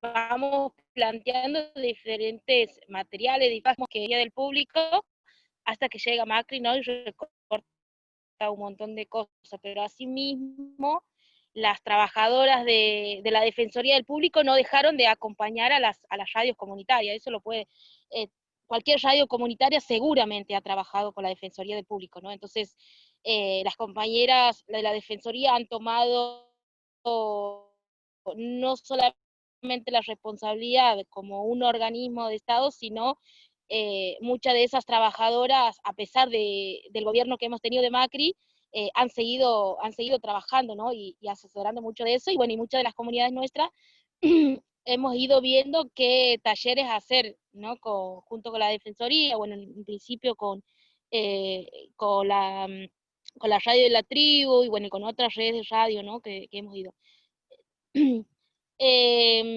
Otra de las preguntas que se hacía, bueno, nosotras hemos tomado a la radio como una herramienta de lucha, a donde podíamos comunicar todo lo que estábamos haciendo de primera mano. Entonces hizo que bueno, que sigamos trabajando con las comunidades, y bueno, y hemos sabido entender de un principio que era una herramienta de lucha la que estábamos creando, y que era también una disputa de la comunicación, ¿no? Que así como, me voy a correr para que haya más luz porque me estoy quedando sin luz. Para que haya, digamos, así como nosotras luchábamos por la tierra, también es una forma de luchar por el campo de la comunicación, ¿no? Sí, y tenemos otra de Lulú. ¿Cómo crees que construyen desde el movimiento social las organizaciones campesinas una versión propia del feminismo? Nosotras, como organización, de un principio, digamos, la organización se fue organizando desde los 80-85, ¿no? En el 90 nace como el nombre del MOCASE, y en esos grupos de compañeras de las que iban a visitar las comunidades, las que hacían el trabajo de base, en ese entonces un rol en nuestra organización. Entonces eso dio identidad, y que nosotras como mujeres veamos que también podíamos hacer cosas, ¿no? Entonces, en el 90 y en el 94, 96, la organización hace un proyecto de caprino, ¿no? de cabra, dirigido hacia las mujeres, ¿no? Es decir, ese primer proyecto que hacemos como organización para el mejoramiento de la producción va dirigido con esta intencionalidad también de decir que las compañeras teníamos que entender que nosotras también éramos protagonistas, y que podíamos salir de nuestras comunidades, de nuestras bases, a poder organizarnos, ¿no? Eso obviamente que no fue tan sencillo en algunos lugares, que todavía obviamente seguimos fortaleciendo a las compañeras, y todavía cuesta un montón que las compañeras podamos salir digamos, a diferentes actividades, diferentes grupos. Nosotras somos un movimiento mixto, ¿no? Pero tenemos todos los 8 de marzo o otras fechas simbólicas que hacemos, digamos, actividad dirigido a las mujeres, ¿no?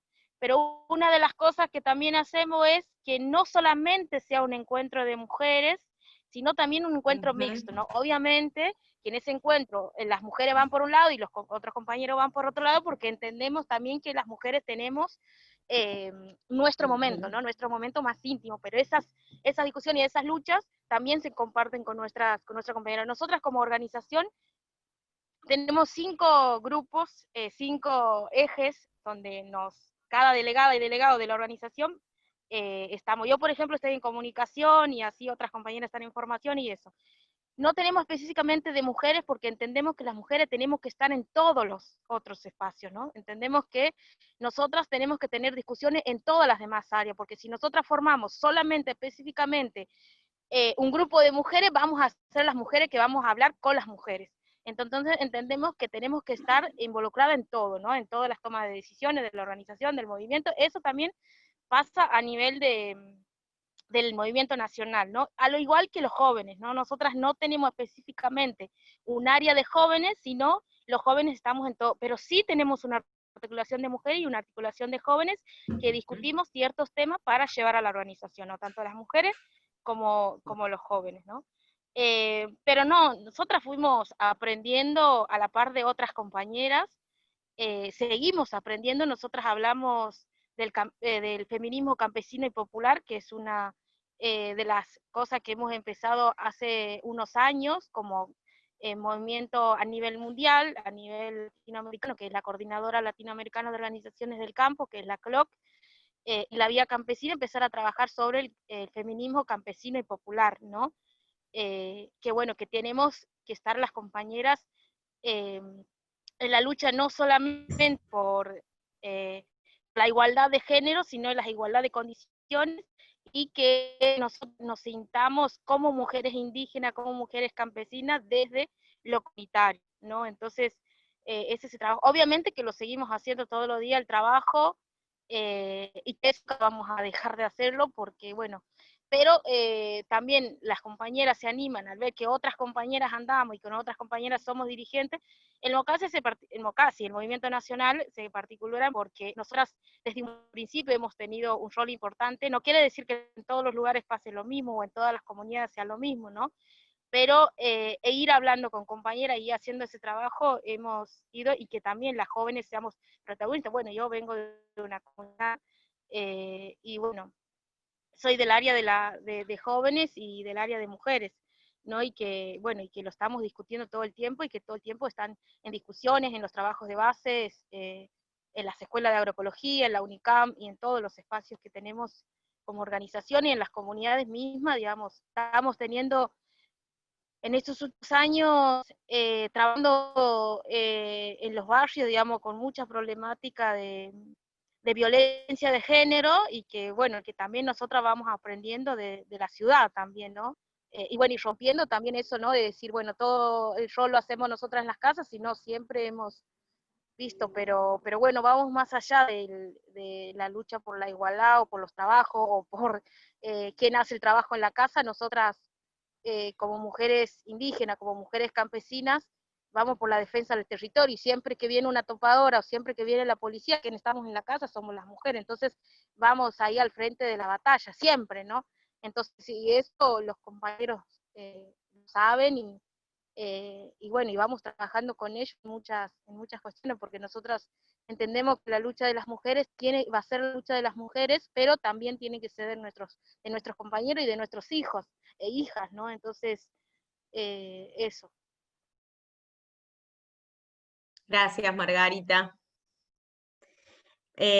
Martín, tengo preguntas para vos también.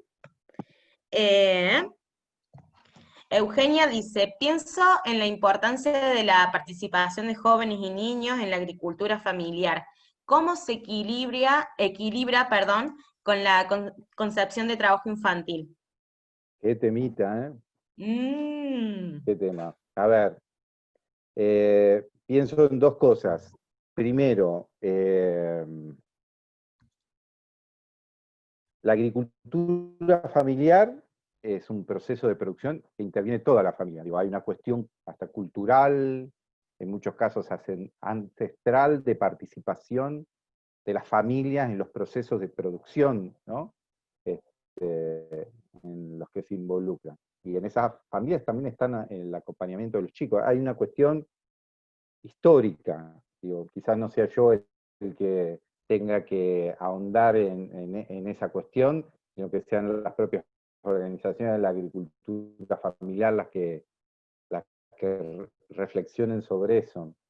pero creo que hay voy a reflexionar en torno a mi lugar como trabajador público.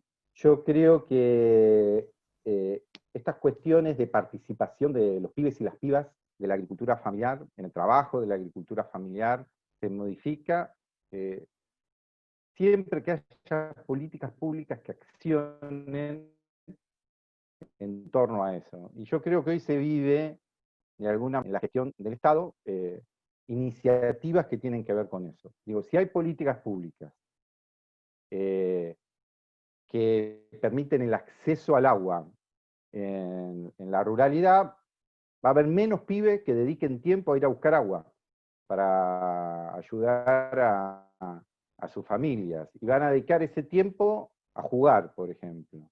Si hay políticas públicas que acompañen estrategias, como por ejemplo, estrategias de organizaciones como la del MOCASE, que tienen que ver con pensar para sus organizaciones y sus comunidades una política educativa, bueno, va a haber pibes, va a haber recursos para que esas organizaciones fortalezcan estas estrategias educativas, y va a haber pibes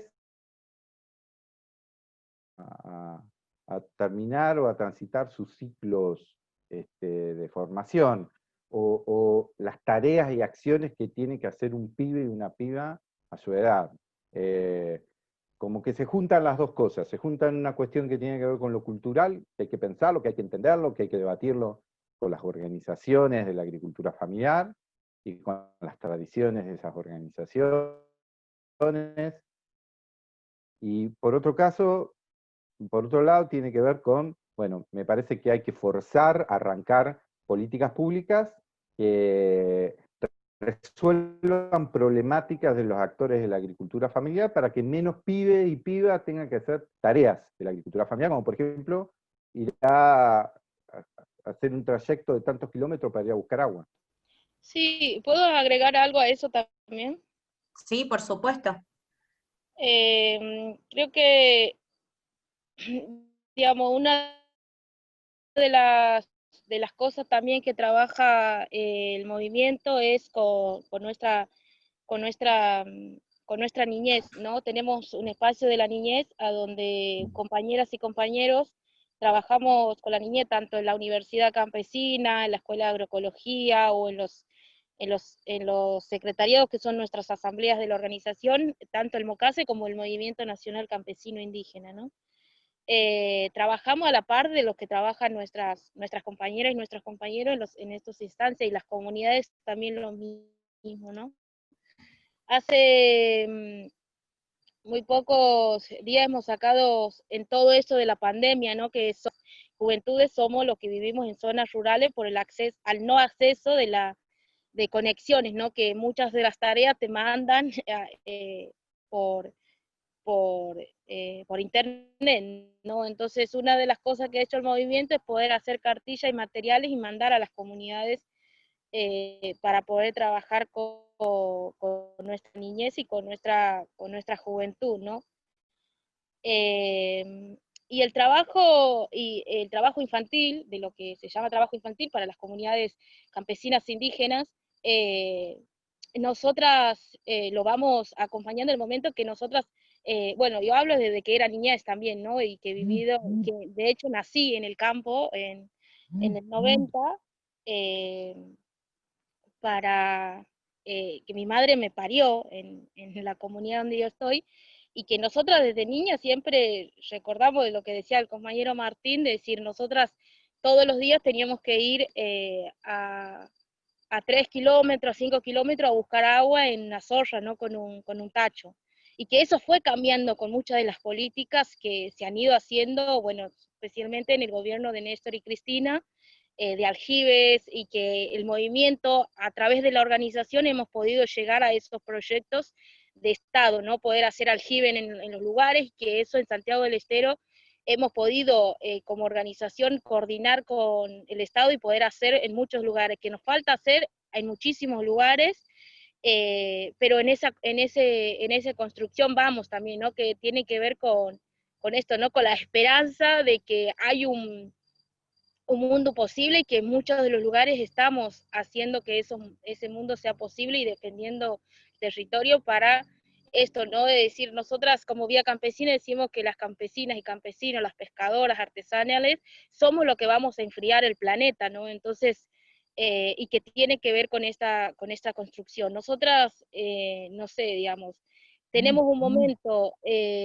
para estar en la escuela, cuando hay escuela, con suerte que hay escuela, porque a veces los maestros también se toman su tiempo, y los otros momentos, digamos, no el trabajo infantil, sino el trabajo de poder ayudar también en las familias, ¿no? Es decir, no sé, ir a ver las cabras o hacer otras cosas, traer leña y esas cosas, y que lo hacemos desde chico, y nosotras no las consideramos trabajo infantil, sino más bien es el aprendizaje, ¿no? Obviamente que siempre viendo que esa niña o niño sea, no sé, a través, que se divierta todo lo que se tenga que divertir como un niño, no es decir, con sus cosas. De hecho, yo recuerdo, digamos, que ir a jugar, no sé, en el monte, ir a jugar en el bosque, y esas cosas lo hacíamos, pero en el momento de decir, bueno, hay que encerrar las cabras, hay que largar las cabras, o hay que traer leña, esas cosas lo hacíamos desde el lado más de eso, ¿no? Que había que hacer en la casa, pero sí hay otro, digamos, que es la explotación de los niños, ¿no? Es decir, hace un tiempo salió una nota de Salta, que ahora recuerdo, ¿no? Que la explotación de los niños, y que se da en muchos de los lugares, no tanto, digamos, en las comunidades indígenas, sino más bien el trabajo esclavo, ¿no? Que se hace en los campos y que se hacen, no sé, digamos, una familia trabaja en un campo y bueno, y el niño es parte de ese, no sé, te pagan un sueldo al padre, pero trabaja la madre, trabaja el hijo, trabaja, no sé, digamos, como esas cosas se ve mucho, ¿no? Y otra de las cosas que yo quería aclarar, que he visto en el chat, era sobre el tema de las ONG, ¿no? Nosotras, se habla de Incupo, y no sé, la otra ONG, PB, no sé qué, y CENEP, ¿no? Nosotras, o por lo menos el CENEP que yo conozco, o que he conocido, que hoy no existe más, que cuando inicia el MOCASE, digamos, inicia como CENEP, digamos, en muchas del acta y la cosa, porque nosotros empezamos con una cooperativa, y la cooperativa estaba a través del CENEP. No sé si hablan de ese CENEP o hay otro CENEP, pero nosotras como MOCASE no somos de Incupo, nosotras somos un movimiento social. Incupo es otra ONG que está en algunas partes de Santiago del Estero, pero no es parte del MOCASE. Creo, Nosotros somos Margarita, una organización Margarita, social, ¿no? No que sé si sí. están hablando del mismo Incupo y del mismo CENEP, o es otra cosa, porque ahí habla de la vía campesina también, por eso quería ver de aquí. Cuando habla, creo, esta compañera Margarita, es para identificar quiénes son las organizaciones que están acompañando las radios parroquiales o las comunidades eclesiales de base.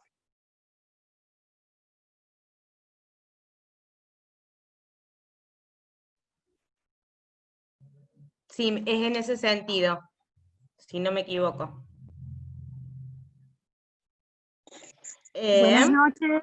Buenas noches a todos y todas.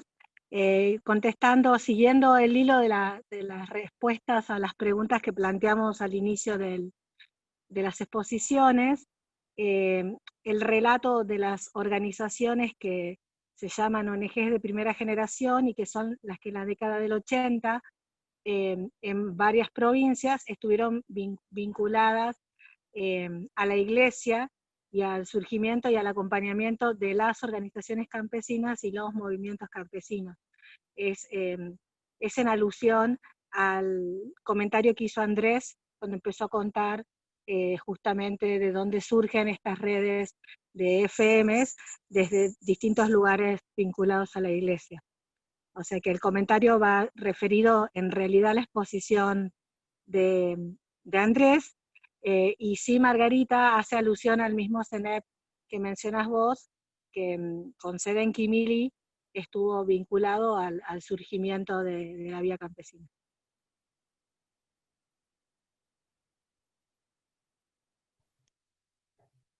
Bueno, ahí se clarificó entonces un poco, Margarita,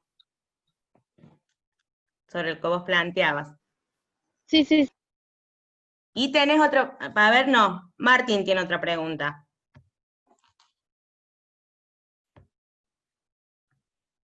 Déjeme ver que no se me carga porque acá está. Ahí está.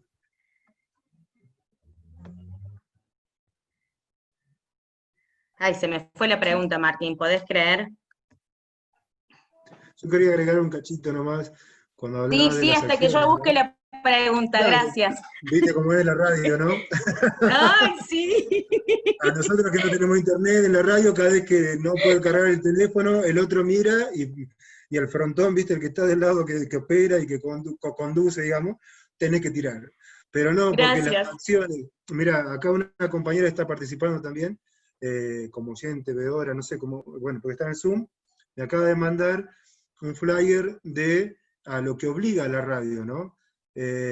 Por ejemplo, este viernes, debido a la comunicación que en estos últimos tiempos, como quieren voltear la ordenanza municipal que protege a nuestra cuenca de agua, el Estado provincial, ¿sí? Del gobernador Jalil, ¿no? Del Frente para Todos, al igual que Nación, nuclea a los trabajadores de la minería y de alguna u otra forma los obliga a tratar de repetir o imitar estrategias de lo que va saliendo a partir del encuentro comunitario y de la construcción de la comunicación comunitaria. Y por lo general, la mayoría de estos encuentros que ellos proponen para querer comunicar, a los cuales nosotros estamos obligándolos permanentemente, debido al trabajo que hacemos de comunicación, terminan tomando formas, digamos, de, ¿cómo puedo decirte?, aglomeración de voluntades que no están nunca claras porque, digamos, decir que, o cómo haces para comunicar, ¿sí? Que entre un cerro de 5.500 metros a 12 kilómetros abajo vas a hacer un triple agujero de lo que sería el lumbrero, o sea, más o menos son más de 23 kilómetros de open pit, y abajo 17 kilómetros está Andalgalá. Entonces, ¿cómo puedes hacer para comunicar de que no vas a afectar al cambio climático, que no vas a contaminar y no vas a dejar a todo un pueblo sin agua? El problema que nosotros tenemos, que yo veo en relación a los compañeros, es que nosotros siempre tuvimos que luchar contra el Estado, pero no por desestabilización o por un interés, digamos, de inconstitucionalidad, sino que justamente el Estado de nuestro territorio es y se ha transformado en aquel que ha recortado todas las políticas públicas de desarrollo de la región. Si nosotros, cuando el plan IRSA, si hay mucha gente, es IRSA, doble I, ¿sí? Infraestructura Regional Sudamericana.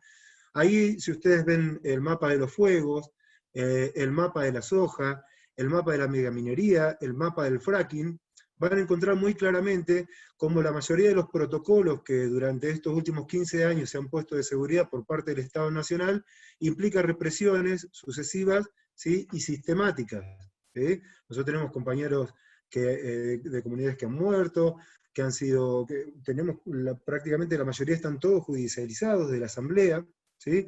Entonces las estrategias comunicacionales que nosotros planteamos en realidad tienen que ver en resistir a todo un aparato, ¿sí?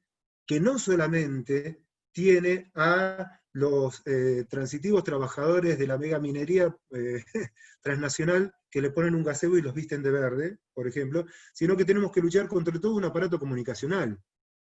Cuando Andalgalá estuvo 20 días sitiados, Telam no publicó una sola noticia. Estamos hablando de un cerco y un candado comunicacional que el Estado le hace a radios comunitarias que no necesariamente pueden trabajar o pueden tener vínculos, por ejemplo, con la pauta publicitaria.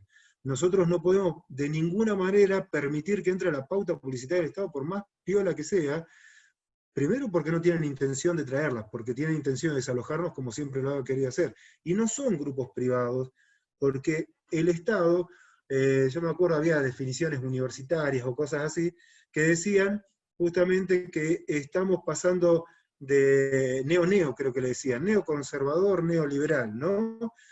Bueno, lo que reemplazó la empresa privada, ¿sí?, al Estado durante los 90 y comienzos del 2000, durante todo el 2000 hasta la fecha, se ha dado una evolución en ese sentido, donde el Estado es el que pone el aparato ideológico y comunicacional para enfrentar a las comunidades, ¿sí?, de manera en que los recursos estratégicos puedan ser explotados. Entonces nosotros, de alguna manera, en relación a la pregunta que hacía uno de los compañeros en el chat, porque nunca había abierto un chat, y gracias a Margarita me animé, porque dije, ahí hay la palabra y la puse, ¿qué acciones? Justamente la presencia, el que una radio esté prendida, que la lucecita roja esté arriba y un micrófono largue un programa, aunque sea una vez por semana, obliga a todo un aparato estatal para trabajar comunicacionalmente en contra de las posibilidades de esa radio comunitaria. Entonces, cualquier cosa que nosotros estemos haciendo siempre tiene una respuesta maximizada, con más producción, con más dinero, con cantantes. Por ejemplo, cuando vino León Gieco a Andalgalá, siendo que, bueno, que yo, bueno, tengo una raigambre, digamos, de resistencia, digamos, yo soy el único que ve de mi familia, porque el resto los mataron todos los militares. Entonces, ver que un pueblo como Andalgalá le esté diciendo tibio a un hombre como León Gieco, que uno lo quiere tanto, digamos, desde el punto de vista de la construcción de resistencia, y que cuando lo llamamos durante 10 años, tanto él como, qué sé yo, bandas como Arbolito, como Víctor Heredia, nos decían, les mandamos la segunda plana porque nosotros no podemos porque culturalmente estamos alineados. Entonces, la desprotección que ha tenido los territorios desde el punto de vista comunicacional ha sido muy grande. Yo creo que Radio El Algarrobo, como decía Pía, de ahí de Chilecito, yo creo que Radio El Algarrobo es la única radio que ha sobrevivido en estos 10 años a la comunicación contra la megaminería. Hace un mes, desde Famatancas de Santa María, Radio El Membrillo empezó a trabajar también, y nos están sacando los programas de acá porque nosotros no podemos, pero después lo que era todo el movimiento que se dio en La Rioja, que yo con Radio El Hormiguero, por ejemplo, radios que fueron construidas, las de Tinogasta, las radios de Tinogasta, fueron construidas específicamente por la lucha megaminera, no pudieron resistir el tremendo aparato estatal, porque nosotros estamos hablando de que las megamineras no gastan casi un dinero en poder hacer, digamos, un frente comunicacional. Se utiliza el aparato estatal para no solamente, imagínense que en el momento que nosotros estamos haciendo esto, la promoción de Luis Gioja, Raúl Jalil, que es el gobernador de Catamarca, Ecoconciencia, hay un montón de comunicadores en este momento que nosotros tenemos este Zoom, ellos están formando un Zoom comunicacional, pero que está construido en base a las posibilidades y herramientas que le está dando el Estado para defender algo que la autonomía del pueblo y la capacidad de autodeterminación le dijo que no. Entonces, en ese sentido es que nosotros intentamos permanentemente, simplemente, digamos, con el estar, ya no damos licencia social. Y eso me parece que se comprende mucho desde el poder, porque cuando hay una sola voz, aunque sea del pueblo, esa voz es plural. Y cuando vos no podés meter una puerta publicitaria para pagar la luz, cuando vos no podés poner algún tipo de comunicador, cuando vos no podés poner algún artista, desde el aparato estatal, realmente les agarra una impotencia tal hasta el punto de que han traído, por ejemplo, hinchadas y barras bravas de otras provincias para poder amedrentar al pueblo, y así todo no lo han podido hacer, y el pueblo ha seguido manteniendo esta radio, que me parece que, no sé cómo decir, es el garante, sigue siendo el garante de que la voz del pueblo de Andalgalá no se va a callar. Es difícil explicar un fenómeno así, siendo que la verdad que uno que viene de sufrir el genocidio y las políticas, digamos, de la dictadura, cuando yo elegí casi hace 20 años venir a vivir acá sin saber lo que estaba haciendo realmente, hay personas que nos lacera el corazón, sinceramente, de saber que compañeros de mis padres, de mis madres, sean los que promuevan, digamos, el saqueo de nuestro país, ¿sí? Garantizando las deudas a partir de nuestros recursos estratégicos, y que utilicen todo el aparato comunicacional para poder legitimar ese tipo de acciones, la verdad bueno, pero que también da mucha fuerza, porque es donde los discursos se caen a pedazos, digamos, ¿no? Donde todas esas cosas se transforman en grandes discursos de demagogia. Porque realmente cuando vos, por ejemplo, como nos ha pasado acá, que se activa el protocolo de seguridad de los FEMI, ¿sí? Y todos los policías se pueden sacar tanto los nombres como las cosas que los identifican en su rango, y pueden utilizar los distritos de diferentes provincias como un solo distrito para reprimir y secuestrar, como se secuestró en el año 2013, ¿sí? Un colectivo entero de personas que venían desde Córdoba, desde La Plata, desde Buenos Aires a participar de una acción en la cual los colectivos de ATE que iban, y de la CTA que iban para el apagón del Ledesma, iban a pasar por ahí y íbamos a tener aunque sea un encuentro y realmente poner todo ese aparato de seguridad para que nosotros no podamos ni comunicar, ni podamos estar en la ruta, ni poder expresarnos como pueblo, hace dar la pauta de revisar determinadas bases de este Estado, digamos, que nos debe dar las garantías democráticas, porque a nosotros no nos dieron la licencia como radio comunitaria. De hecho, la RNMA, la Red Nacional de Medios Alternativos, utilizó el caso de nuestra radio como amparo legal, debido a que el Estado Nacional estuvo, con la nueva ley de servicios audiovisuales, estaba con la posibilidad de apoyar y garantizar radios que no estuvieran contra el extractivismo, al menos en nuestra región, que estuviera que ver con la megaminería y, como sabemos, en el sur con el fracking, ¿no? Entonces, la contradicción de discursos territoriales y la contradicción de discursos que tienen en política tanto de derechos humanos como de comunicacionales, hace que simplemente la acción de estar vivos y la acción de permanecer, como nos habría dicho alguna vez Manu Chao, o sea, la perseverancia es lo que trae la aventura. Y la aventura trae justamente esto, que para este viernes las patotas mineras estén armando con garantías y con, encima los que les llevan la comida es la policía. Las viandas que les lleva esa gente se las lleva la policía, que lo hacen los restaurantes que ellos tienen contratados. Entonces, es algo, sinceramente, que no son empresarios privados los que vienen, es el Estado el que viene a golpear a la gente, a no permitir que las radios puedan andar y a no permitir que las marchas puedan ser todos los fines de semana. Entonces, hay algo que es muy contradictorio, digamos, con muchos sentimientos, ¿no? Con los cuales uno quiere identificarse, debido a que necesita que las garantías del Estado estén puestas para que nosotros podamos defender los territorios en los cuales habitamos, ¿no? Perdón, quería agregar, ya creo que me fui demasiado. Pero es así. No, no te hagas ningún problema, no te hagas ningún problema. Martín, hay una pregunta más para Martín y después una pregunta general para el que le quiera responder, y con eso vamos a ir cerrando, ¿sí? Martín dice, ¿cómo se trata y entiende en la ruralidad los temas ligados a la ecología y el cambio climático? ¿Y cómo es la estrategia asociada a las radios rurales para tratar esos temas? Bueno, yo voy a ser sintético, porque ya contestó esta pregunta Margarita. Margarita en su última intervención dijo, los campesinos y campesinas somos los que vamos a enfriar el planeta. Y es eso, ¿no? La agroecología, el pensar estrategias de alguna manera resilientes ante el cambio climático, son cuestiones transversales a la agricultura familiar campesina e indígena. Por esto mismo que decía la compañera.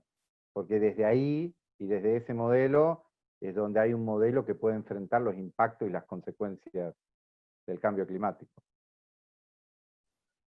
Muchas gracias. Y la última pregunta, para el que quiera responder, si podrían mencionar brevemente o si tienen algún comentario sobre el acuerdo de Escazú.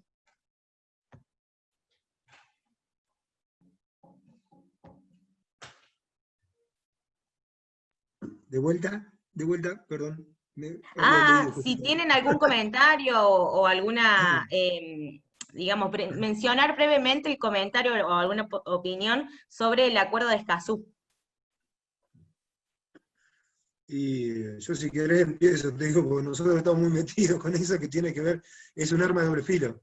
O sea, por un lado, a nosotros nos pone de alguna manera contento que haya determinadas garantías para proteger regiones y territorios. Ahora, sabemos muy bien que donde se declara un parque nacional o una zona protegida, por ejemplo, para declarar un parque nacional, un territorio en Argentina, no es el Estado el que expropia las tierras, sino que son un montón de fundaciones y ONG internacionales que financian, ¿sí?, para que el Estado pueda hacer esa quita de tierras, ¿no? Y después viene este desarrollo de policía que tiene el Estado mediante los guardaparques, que en muchos lugares aportan armas, y que vemos justamente que son lugares donde nosotros ya no podemos acceder como ciudadanos.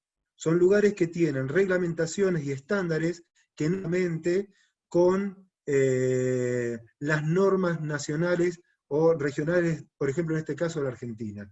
Nosotros eso lo vimos muy bien cuando se declaró todo lo que es el cordón andino argentino-chileno, ¿sí?, tripartito, una bandera argentina, una bandera chilena y una bandera que representa a conglomerados de las empresas transnacionales según la zona donde estén explotando. Eso también lo sentimos y lo vemos acá cuando los compañeros y las compañeras de las comunidades diaguitas se oponen a que se genere, y que por suerte no se hizo, el Parque Nacional Conquija, aquí en las alturas, ¿sí?, lo que linda Tucumán con Catamarca. Porque empiezan a reglamentar justamente la vida de las comunidades. Bueno, tenemos el caso en la Patagonia. Entonces, hay que ver no sé, los anuncios siempre son y los tratados son muy glamorosos. La cuestión es la instrumentación, la instrumentación y las herramientas que se ponen para la autodeterminación de cada territorio, ¿sí? Porque después los estándares no necesariamente son territoriales, ¿sí? Y declarar a determinados lugares, por ejemplo, ahora que se quiere la ley de humedales, ¿sí?, sería interesantísimo que se pueda promover. Ahora, si llegan a dejar, como dejaron al cardón y al cactus en la ley de bosques, ¿sí?, que lo dejaron afuera, al menos en Catamarca, no hicieron relevamiento, o no quisieron hacer relevamiento, por ejemplo, y que forzamos hasta que lo pusimos con la zona periglacial. Recordemos que la ley Bonazo, que escribió el famoso libro de la Cámpora en Argentina, que dio, digamos, formación a un montón de personas, la ley Bonazo fue vetada en primera instancia, porque incluía la zona periglacial, que es donde todas las empresas megamineras. Bueno, ¿qué sucederá cuando se quiera promulgar la ley de humedales, ¿sí?, y todos los humedales de alturas intervengan con las políticas extractivas del litio? Entonces, me parece que ahí es donde nosotros empezamos a ver que hay acuerdos, que hay tratados que son muy interesantes, ¿sí?, pero el Pacto de San José de Costa Rica, hay que ver, lo reconoce Trump. Entonces ahí es lo que uno empieza a ver. ¿Reconoce Canadá todo, por ejemplo, este acuerdo o este tratado de Escazú? ¿Lo va a reconocer como Estado, como empresas, y como, digamos, Estado o país que le dé bandera a empresas? ¿Reconocerá eso en el momento de tener que explotar Pascualama del lado argentino, porque ya del lado chileno no lo van a hacer, por ejemplo? ¿O en el momento en que se saca el agua de determinados acuíferos para trasladarlos hacia otros países o provincias para que la explotación sea en otros lugares? Eso es lo que uno duda. Me parece que estas cosas a nosotros lo que nos tiene que despertar es alerta permanente. Es el alerta permanente porque no tiene ningún tipo de convivencia que nosotros adhiramos a un pacto así y que todavía defendamos Vaca Muerta como la gran garantía del petróleo en el sur para poder pagar, que yo, no sé cuántas deudas, ¿no? Entonces, me parece que eso es lo que nosotros tiene que tener despierto. Martín, Margarita, ¿algo que quieran agregar?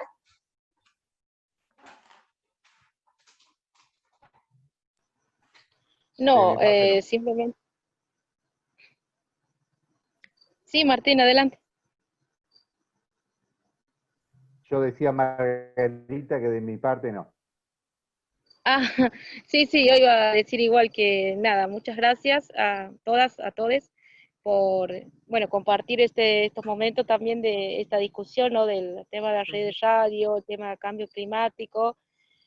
Como verán, en todo el mundo se viene haciendo una lucha desde los movimientos sociales, desde las radios, y de muchos otros espacios, ¿no? La lucha esa por todo, ¿no? Por los derechos y por un mundo más justo, ¿no? Y que en esa lucha estamos, y que bueno, y que eso, digamos, también la garantía de seguir esa lucha son nuestra juventud y nuestra niñez y las futuras generaciones. Nosotras, no sé si muchas de las luchas de las que estamos haciendo las vamos a ver, pero sí nuestras generaciones van a poder ver y poder dejar este camino, ¿no? de luchas y de resistencia en nuestros territorios.